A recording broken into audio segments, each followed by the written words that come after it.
ఎన్నికల ప్రణాళిక అమలు చేసి దానికి అదనంగా ఇంకేమని చేయి. వీళ్ళ కేసీఆర్ గారు కూడా ఏది ఇస్తుందో ఎన్నికల ప్రణాళికకు అదనంగా ఏది ఇస్తుందో రైతు బంధు ఇచ్చింది. ఆయన ఎన్నికల ప్రణాళికలో రైతు బంధు పేర్కొనలేదు, ఆయన ఎన్నికల ప్రణాళికలో రైతు బీమా పేర్కొనలేదు, కానీ అదనంగా ఇచ్చింది.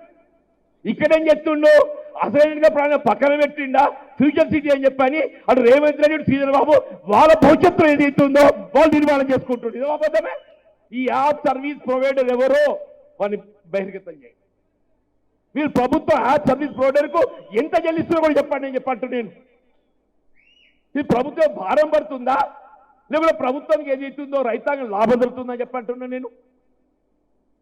నువ్వు వరి ధాన్యం అమ్మకంలో తూకంలో మోసం, వీళ్ళ వరి విత్తన రకాలలో మోసం, ఎరువులలో మోసం, రైతు భరోసా కల్పనలో మోసం, రైతు బీమా అంటే నిజంగా నేను ఆశ్చర్యపోయినా అన్నాడు అమలుకు తెచ్చినప్పుడు ఏదైతుందో రైతు బీమా రైతుల గురించి ప్రత్యేకంగా పెడుతుండే నేను అనుకున్నాను. నేను వీళ్ళ దేశంలోనే కాదు ప్రపంచంలో కూడా ప్రత్యేకంగా ఒక రైతు ఏ పరిస్థితిలో చనిపోయినా కానీ ఆ కుటుంబాన్ని ఆదుకోవడానికి వరకు 5 లక్షల రూపాయల బీమా సౌకర్యం కల్పింపజేసింది కేవలం కేసీఆర్. ఈ 4 మాసాలకి వెళ్ళి ఏదైతుందో వీళ్ళ ప్రభుత్వం ఎల్ఐసికి చెల్లించిన ప్రీమియం చెల్లించలేకపోవడంతో రాష్ట్రంలో చనిపోయిన 7,600 కుటుంబాలకు ఏదైతుందో వాళ్ళ పరిహారం చెల్లింపబడలేక కార్యాలయాల చుట్టూ తిరుగుతున్నారు, కార్యాలయాల చుట్టూ కలెక్టరేట్ చుట్టూ తిరుగుతున్నారని చెప్పంటున్నారు. అంటే ఇదేంటి భవిష్యత్తులో ఈ రైతు బీమా సౌకర్యాన్ని ఎత్తివేసే కుట్రలో భాగమని చెప్పండి. మీరు చూడండి రేపు రాబోయే కాలం లోపల రైతు బీమా అనేది ఏది ఇస్తుందో కనుమరుగు చేయబోతున్నది ఈ రేవంత్ ప్రభుత్వం చెప్పని కూడా ఈ సందర్భం హెచ్చరిస్తుందని చెప్పండి. తర్వాత ఇప్పటికి రైతు బంధు వేస్తారట 30వ తారీఖు నుండి అని అంటున్నారు. 30వ తారీఖు నుండి అంటే ఒక్క ఉదాహరణ ఏంటంటే కేసీఆర్ గారు ఉన్న నాడు 1 ఎకరం నుంచి మొదలుకుంటే 5 ఎకరాలు కావచ్చు, 10 ఎకరాలు కావచ్చు, 12 ఎకరాలు కావచ్చు, కొద్దిగా పెద్ద రైతు అయితే 15 ఎకరాలు కావచ్చు, ఒకే రోజు రైతు బంధు ఇచ్చినటువంటి నాయకుడు కేసీఆర్ గారు. ఇలా నువ్వు 30 తారీఖు మొదలు పెడితే మరి 1 ఎకరానికి ఇస్తావా, 2 ఎకరాలకు ఇస్తావా? మరి అప్పుడేమో మున్సిపల్ ఎలక్షన్ ఉన్నాయని చెప్పేసి ముందుగాల ఏదో ఊరిచ్చి ఉబ్బిచ్చి 2 ఎకరాలకు వేసి చేతులు దులుపుకున్నారు కదా. అట్లనే రుణమాఫీకి అంతే చేశారు కదా. నిన్న ఒక ఆయన కాంగ్రెస్ నాయకుడు మాట్లాడుతున్నారు చాలా గొప్పగా రుణమాఫీ చేసినామని.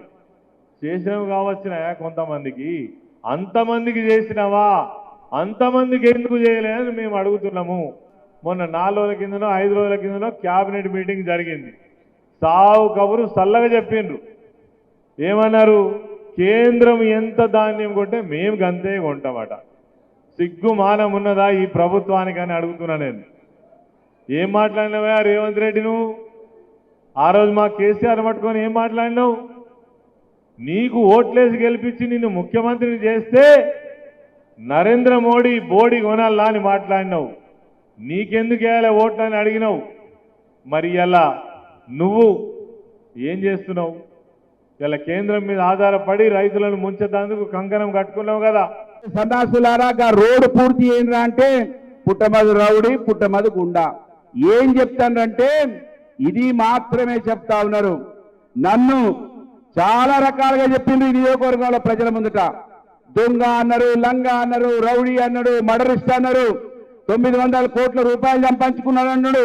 మొన్న కరీంనగర్ నుంచి వచ్చి మాట్లాడుతున్నాడు సన్నాసి. 900 కోట్లు సంపాదించుకున్నావు అని అడుగుతున్నాడు. అరే సన్నాసి, నువ్వు నీ మంత్రి గాజులు కొడుకోండి రా బేకూఫులారా. 2.5 సంవత్సరాలు అవుతున్నది.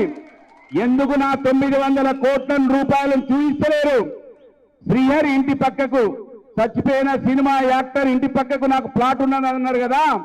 ముంబైలో ఆస్తులు ఉన్నాయి అన్నారు కదా. దుబాయ్లో ఆస్తులు ఉన్నాయి అన్నారు కదా. నీ మంత్రి నువ్వు గాజులు దొరుకోవాలరా సన్నాసులారా. ఇంకెన్ని రోజులు రా అబద్ధాలు అటు బతుకుతారు?